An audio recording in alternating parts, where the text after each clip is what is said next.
Fala, professor e estudante. Tudo bem com vocês? Hoje a gente vai ver o que acontece com o osso dos astronautas após 6 meses e um ano em missão. Então, bora para a tela do computador. Aqui a gente consegue ver o site, a gente consegue ver o jornal, a revista, com o artigo que foi publicado, a gente consegue ver aqui o título, a data de publicação e os autores, beleza?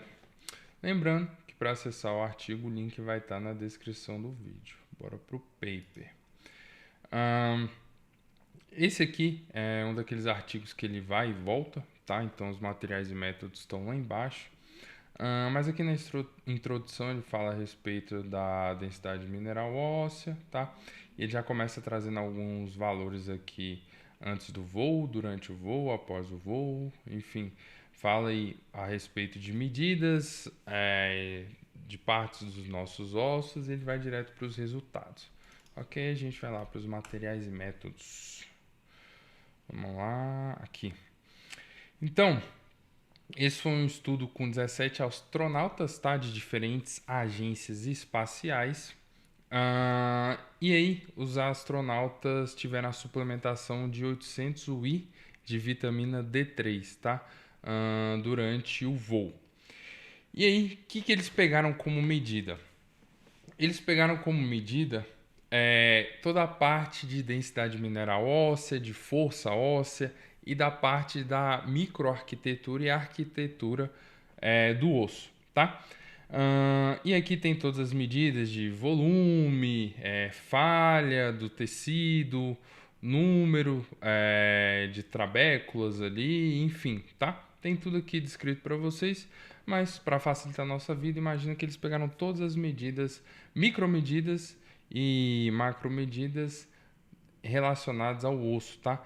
E eles conseguiram fazer um registro em 3D para conseguir estudar melhor isso, tá?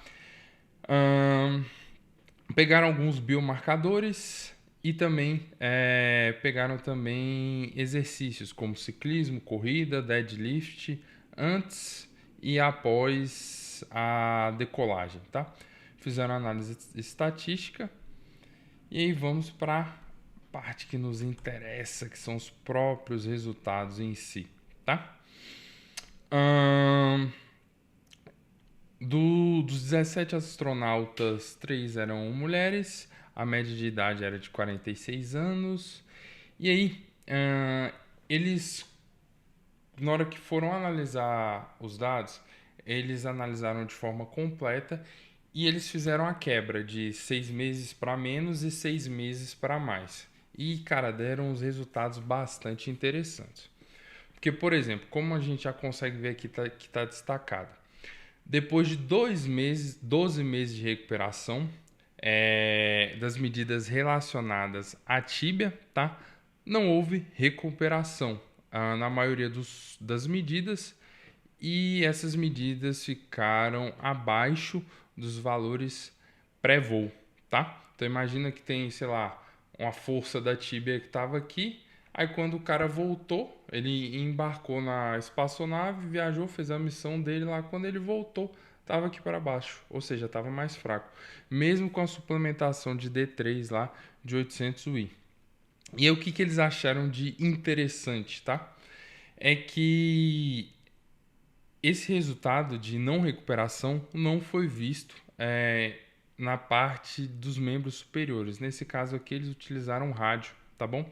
Ou seja, a densidade e a microarquitetura não foram diferentes no momento pré-voo, tá?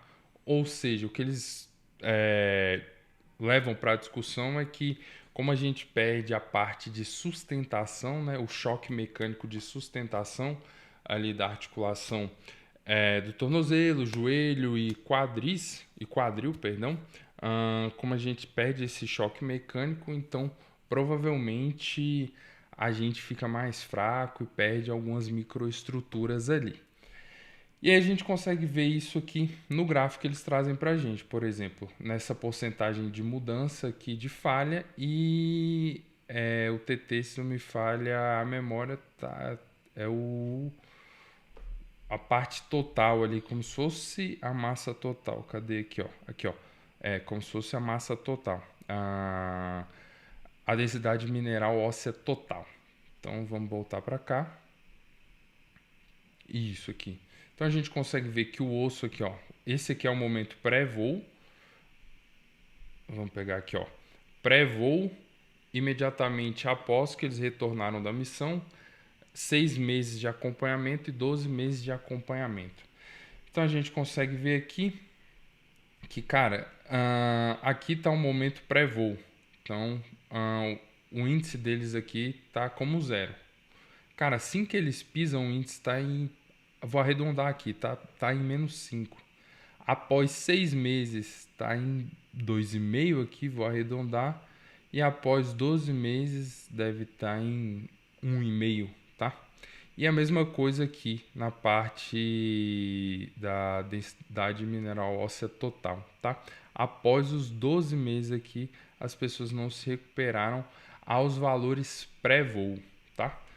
Que doideira. Cadê outra parte? E aí, que nem eu falei para vocês, eles fazem um recorte de 6 meses para menos e 6 meses para mais na hora de analisar os dados. E eles conseguem ver aqui o seguinte, que quanto mais tempo a pessoa passa no espaço, é pior para ela nos biomarcadores ou nos marcadores avaliados nesse estudo. Por exemplo, aqui a gente tem um quadradinho como sendo menor do que 6 meses a missão e bolinha maior do que 6 meses. Então a gente consegue ver aqui na densidade mineral total aqui óssea, o quadradinho está aqui por cima, né, mostrando que o índice está quase na linha do zero.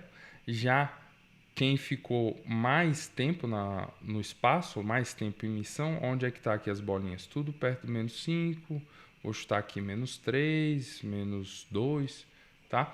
Então, depois dos 12 meses, a pessoa que ficou 6 meses ou mais tempo no espaço ainda não se recuperou, enquanto a pessoa que passou um tempo menor do que 6 meses, ela já, se não está nos valores iniciais pré-voo, provavelmente já está nos valores perto do pré-voo. Ou seja, a recuperação dela foi mais rápida. E ele mostra outros biomarcadores aqui, que não foi para vocês, fala a respeito de exercícios também. Aqui, ó, corrida, bicicleta, agachamento, deadlift, por aí vai. E aí ele mostra os recuperados e os não recuperados. E a gente consegue ver que, cara, os valores são sempre abaixo, tá bom? E aí, durante a discussão do artigo, é bem interessante que eles levantam um seguinte raciocínio, um pensamento, que, cara, quando a pessoa fica 6 meses para mais, tá? Eles podem ter uma sensação ou ter uma experiência ou ter uma resposta do corpo que equivale a 2 décadas de envelhecimento, beleza? E aí, eles trazem esses achados aqui no final, falando da microgravidade, que pode trazer danos irreversíveis, tanto na força, quanto na densidade, quanto na arquitetura ou microarquitetura óssea, tá? E a ideia deles, mais pra frente, é, cara, começar a analisar acima de 1 ano, tá? Porque eles acreditam que possa ter aí um platô, tá? E aí eles citam também aqui a história da viagem a Marte, né? Porque vai ficar mais de 2 anos, se não me falha a memória, em viagem, como isso pode afetar. Eles levantam pontos bastante interessantes aqui. Beleza? Referências. E aí, a gente consegue ver que, cara, a gente tem uma alteração negativa na parte óssea da tíbia, tá? E quem sabe aí dos membros inferiores, fazendo uma extrapolação, e a gente já não vê isso para membros superiores, fazendo extrapolação. Mas aqui, no caso, o estudo só viu rádio, tá? E que, cara, essa microgravidade pode afetar negativamente as nossas medidas ósseas, como força, como densidade, como as microestruturas, tá? E passar muito tempo no espaço não é bom para a parte óssea do nosso corpo. A gente tem outros exemplos de outros sistemas. A gente teve o astronauta Marcos Pontes, que fez a missão dele no espaço e quando voltou ele ficou com problema auditivo, se não me falha a memória, ele teve que fazer cirurgia, enfim. A gente ainda não sabe como esses mecanismos de microgravidade funcionam direito no nosso corpo, mas a gente sabe que eles afetam de forma negativa não só a parte óssea, mas como afetam o nosso corpo como um todo, tá? Negativamente. Beleza? Valeu!